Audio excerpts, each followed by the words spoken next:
What's up? I wanted to go ahead and talk about this character real quick.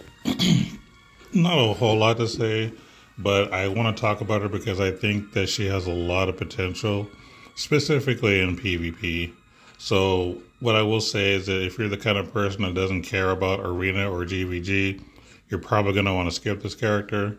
But if you like participating in GVG or Arena, and you're looking for like a good tank, I think Albedo has potential to be really, really strong. The majority of her passives really just increase her damage resistance against physical specifically. She is going to be weak against magic, which is fine. There are abilities that you can add yourself that can, help with that weakness. But overall, her point is just to, one, allure. So she's going to be taunting. She has I think with all of her traits and passives, she has like a +3 to allure. So she's going to be drawing in a lot of attention, which is what a tank should do, while resisting a lot of physical damage. Not just by physical, but even counter as well. So that's kind of cool too. Another passive that she has that I think is interesting is the character on your team with the highest intelligence gets a buff. More or less, they get more hit points and I think some damage reduction. I think that's really cool.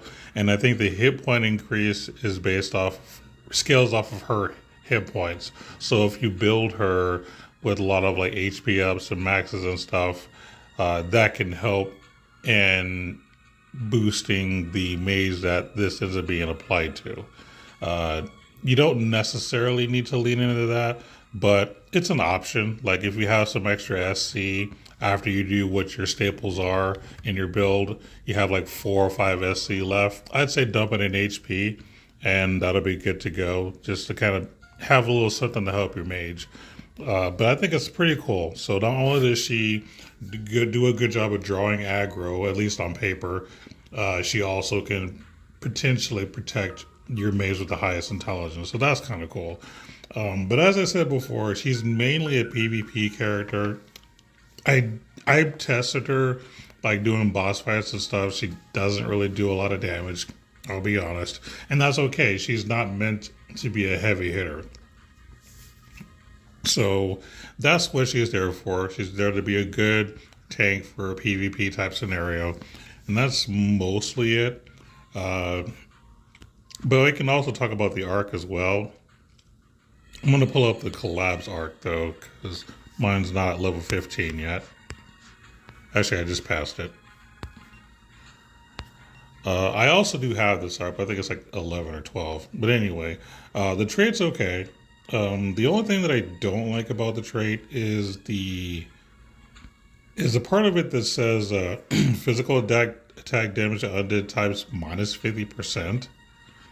So against undead, you're just like losing a lot of damage. I hope that's just a typo, but I don't know. I don't like that at all. But I don't know that I would ever use it anyway. Other than that, it's okay. The best thing about this arc really are the learnables. Mimicry Made I like a lot. Just it's 5 SC for 10% damage reduction. I think that's pretty cool. Granted, you can't be a human to use it. You have to be a non-human for this to actually work. But I think it's pretty cool. Modded Madeware is okay. I don't know if I'd ever use it, but I think it's okay. And then you have Two-Headed Axe Boost 2.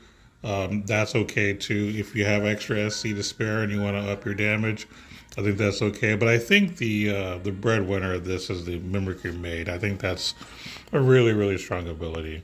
As for the Ether reward, it's a cloth that gives you some extra thunder damage and some damage cap. I'm sorry. Yeah, and then a little bit of HP. It's not bad. Decent strength. It has some okay defense in mind. Like I said, it's okay. I don't think it's terrible, but I don't think it's great either. It's just okay. If you want to slap this on a thunder unit that does single will damage or something, that'll be all right, I guess. I know Shift Lanceville would probably like it. So there you go. You do get some thunder resistance and some stun resistance, so that's okay too. But like I said, it's just okay. Overall, a decent arc. I do think the arc from the other one's better, but this is okay. But yeah, that's pretty much going to be all my thoughts for today. Like I said, Albedo, super duper strong potential in PvP. I haven't tested it yet because I don't have her fully awakened yet. I plan on trying it later. But I think there's a lot of potential in PvP. But if you don't like PvP, you definitely want to skip. And that's it.